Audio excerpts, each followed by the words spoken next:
Hello student, कैसे आप सभी। तो स्वागत आप सभी का हमारे इस नए यूट्यूब चैनल पर, जो कि आपकी अकाउंटेंसी सब्जेक्ट की तैयारी को नेक्स्ट लेवल पर लेके जाएगा। सो बच्चों, हम इस चैनल पर जितने भी बोर्ड में आए इंपॉर्टेंट क्वेश्चन करने वाले हैं, एंड जो क्वेश्चन डेफिनेटली आपको बोर्ड में देखने को मिलेंगे वो सारे क्वेश्चन मैं आपको कवर कराने वाला हूँ।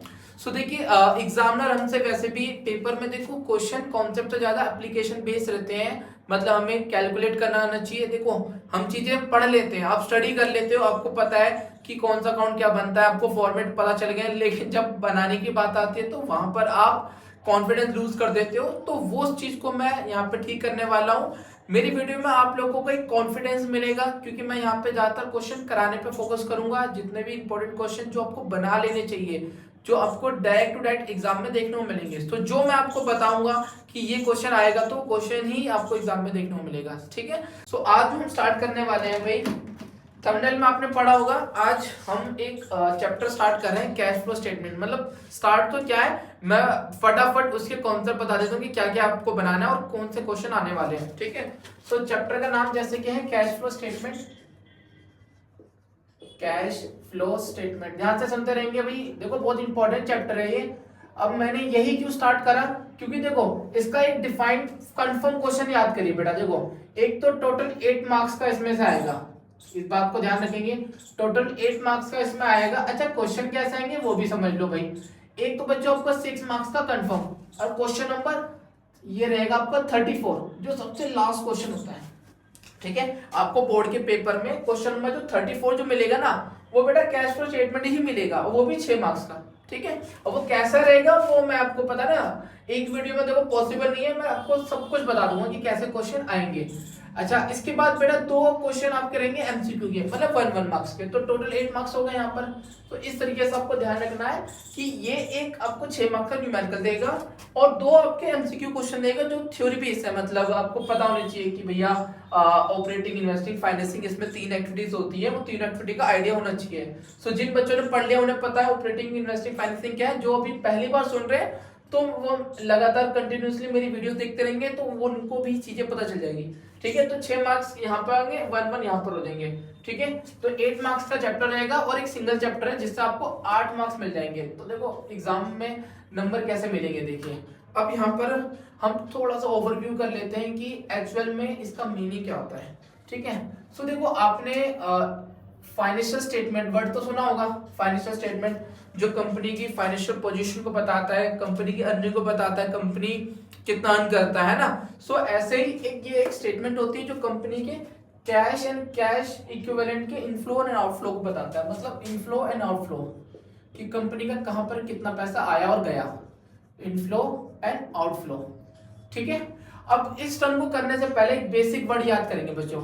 एक तो कैश मतलब क्या है यहाँ पर, कैश इक्विवेलेंट मतलब क्या है यहाँ पर, कैश इक्विवेलेंट। ये वर्ड कुछ बच्चे कंफ्यूज होते हैं, वो समझ नहीं पाते कि कैश इक्विवेलेंट क्या है। कैश मतलब तो समझते हो आप। ठीक है। यहाँ पे क्या आएगा, कैश मतलब क्या हो जाएगा आपका, cash in hand and cash at bank, ये तो हो गया। ठीक है। कैश इक्विवेलेंट मतलब बच्चों होता है हाईली लिक्विड एसेट, मतलब जिनको आप बहुत जल्दी कैश की फॉर्म में कन्वर्ट कर सकते हो, उनको हम कैश इक्विवेलेंट कहते हैं। एग्जांपल याद करेंगे आप लोग। सबसे इंपॉर्टेंट एग्जांपल है मार्केट सिक्योरिटीज। जैसे आपने किसी के शेयर्स वगैरह डिवेंचर ले रखे शॉर्ट टर्म में, मार्केट सिक्योरिटीज हो जाएगा। शॉर्ट टर्म डिपॉजिट याद रखोगे, शॉर्ट टर्म डिपॉजिट्स। एंड इसके अलावा क्या याद करना है आपको, एक नया वर्ड याद रखोगे आप, करंट इन्वेस्टमेंट।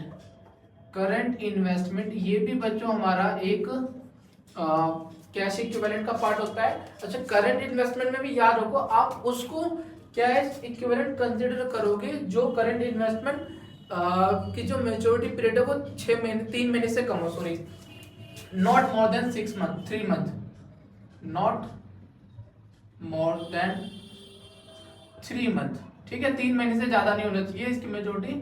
ठीक है। तो इसको भी आप एक कैश इक्विवेलेंट का पार्ट समझते हो। ठीक है। तो ध्यान रखना यहाँ पर, अगर मेंशन ना हो तो आप इसे तब भी कैश इक्विवेलेंट मानना। तो ये 3 वर्ड आपको याद रखने हैं।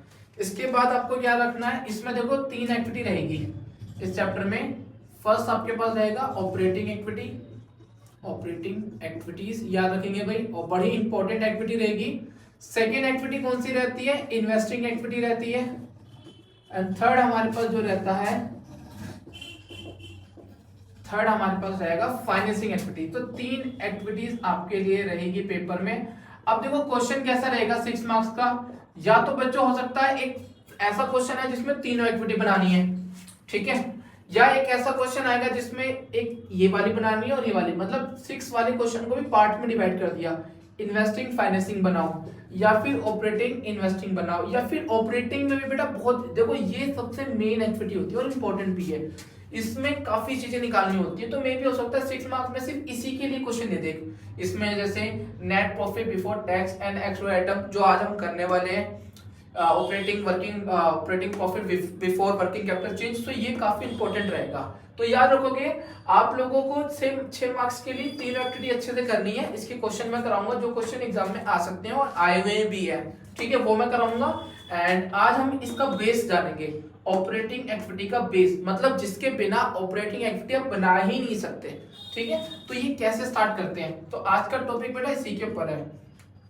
सो ऑपरेटिंग एक्टिविटी हमें जो स्टार्ट करनी होती है वो होती है बेटा नेट प्रॉफिट, ध्यान से बेटा सुनते रहना आप सभी, net profit before tax and extra ordinary item. ये बहुत ही इंपॉर्टेंट रहता है, ये निकालना आपको आना चाहिए बच्चों। अगर ये नहीं निकालना है तो फिर देखो बहुत मुश्किल रहेगा आप लोगों के लिए, क्योंकि एग्जाम में इसका क्वेश्चन आ सकता है कि ये निकालने को भी आ जाए, मतलब 6 मार्क्स में एक पार्ट्स में से दे दिए, ठीक है, 2 मार्क्स के लिए ये दे दिया, तो ये निकालना सीखिए। अब ये कैसे निकलेगा इसका मैं यहाँ पर अभी पहले कॉन्सेप्ट बता देता हूँ एंड नेक्स्ट वीडियो में इसका क्वेश्चन भी करा देता हूँ मैं आपको। सो देखिए सबसे पहले क्या लिखना होता है आपको, ये वाला बैलेंस जैसे कैसे निकालो आप सभी। तो यहाँ पे देखो एक बैलेंस शीट शो हो रही होगी, ठीक है। तो सबसे पहले बच्चों आप लोगों को लिखना होता है, ये वाला सही नहीं चल रहा, डिफरेंस, आपको डिफरेंस लिखना होता है, difference between balance of closing and opening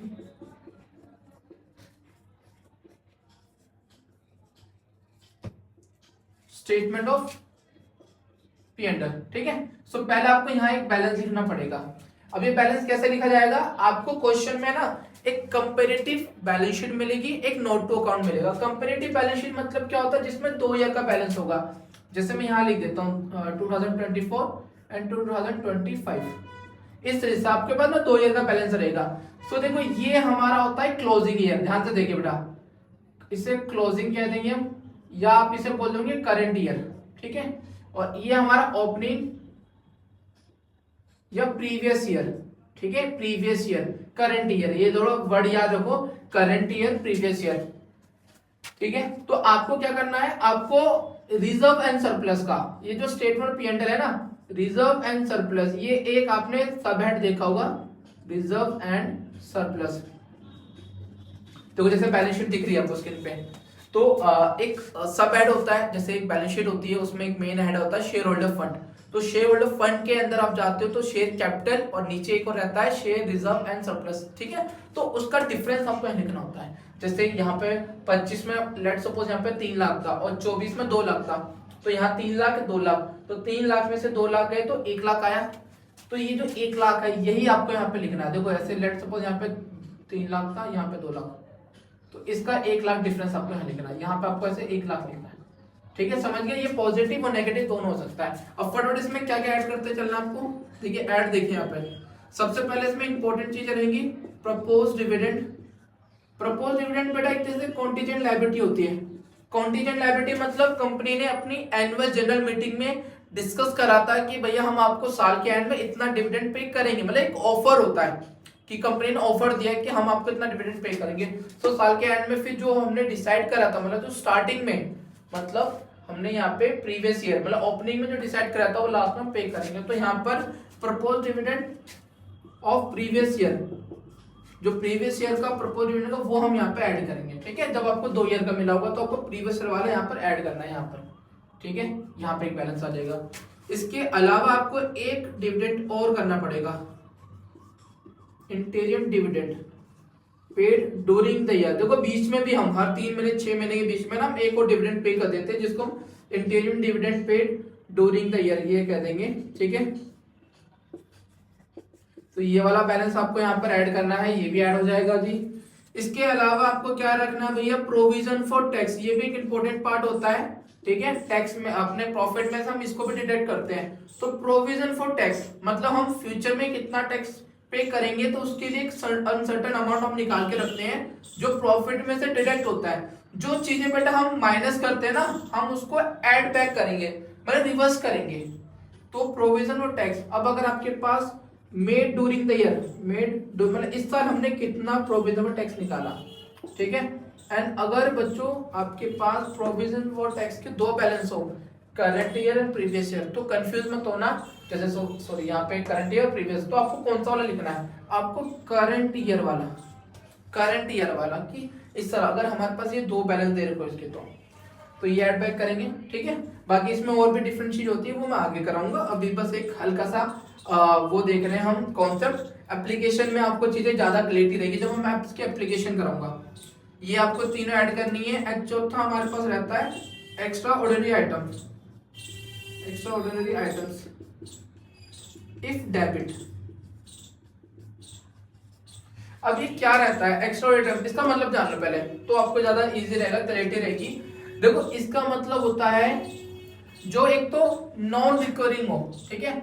non recurring मतलब रिपीट ना होता हो, जो बार बार नहीं होता, जो बिजनेस का मेन पार्ट नहीं होता, ठीक है। आप इसको एज एबनॉर्मल भी कह सकते हो, एबनॉर्मल, ठीक है। जैसे loss of stock by fire, loss of stock by thief, कोई भी नेचुरल डिसास्टर की वजह से कोई लॉस हुआ, तो उसकी वजह से बच्चों हमारा प्रॉफिट कम हुआ होगा, तो हम उसको ऐड बैक करेंगे। तो यहाँ पर ऐड करेंगे तो जो डेबिट वाला होगा, मतलब लॉस वाली चीजें, डेबिट मतलब लॉस होता है एंड क्रेडिट मतलब गेन होता है, जैसे हमारा बेसिक रूल होता था। तो हम इन सबको आपको ऐड करना है, ठीक है। इसके अलावा और आपको कुछ नहीं मिलेगा। अब लेस यहाँ पे क्या करना है आपको, ये और देख लीजिए, इसमें लेस आइटम कौन से करने होते हैं, जैसे टैक्स रिफंड हो गया, ठीक है, बहुत ही एबनॉर्मल चीज है, तो इसको हम लेस करेंगे। या हमें कोई इंश्योरेंस क्लेम मिल गया हो, ठीक है, इंश्योरेंस क्लेम, तो हम इनको क्या करेंगे, लेस करेंगे, ठीक है। ऐसे ब्रैकेट दिखा देता हूं आपको।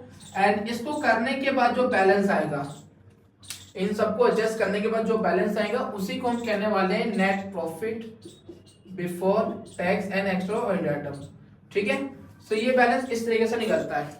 चलिए होपफुली आपको वीडियो इंटरेस्टिंग लगी होगी। नेक्स्ट वीडियो में क्वेश्चन बनाते हैं। सो मिलते हैं नेक्स्ट वीडियो में, बाय।